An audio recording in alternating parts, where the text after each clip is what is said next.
Bakit kailangan nating maging malungkot kung pwede naman nating piliin na maging masaya? Bakit natin ikulong ang sarili natin sa lungkot kung pwede naman nating gawing malaya sa saya? Sabi nga nila, ang kasiyahan ay di pinabase sa pinagdadaanan, kundi nakadepende sa kung paano mo tingnan ang anggulo ng bawat pagsubok. Lahat tayo ay may tinatagong kahinaan.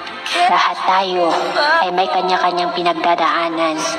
At lahat tayo ay may kanya-kanyang problema. Pero bakit yung iba nakangiti pa rin kahit may pinagdadaanan? Pareho tayong nilikha. Pareho yung mundong ginagalawan. Pero bakit may mga taong sobrang saya? Bakit may mga taong sobrang nalulungkot? Pareho lang naman tayo ang pinagdadaanan. Pero yung iba, bakit nanatili pa rin masaya? Bakit hahayaan mong maging malungkot kung pwede mo namang piliin maging masaya?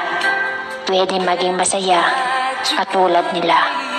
Huwag mong tingnan kung ano wala sa iyo at meron sa kanila. Dahil yung nasa iyo ay sapat na para maging masaya ka. Di mo na kailangan maging katulad nila. Dahil ang mga nakikita mo ay ang mga bagay na pinapakita lang nila. Lahat tayo ay may mga tinatagong pagkatalo. Lahat tayo ay may tinatagong pagkabigo. Kaya isipin mo na hindi lang ikaw ang nakakaranas ng ganito. Kaya piliin mo maging masaya, katulad ng iba na kayang sayawan ang bawat problema. Ikaw ay hindi nabibilang sa mundo na talunan. Hindi ka nabibilang sa mundo ng kalungkutan. Kaya ikaw ay hindi nilikha para umuwing luhaan. Piliin mong maging masaya at ipakita sa kanila na malakas ka.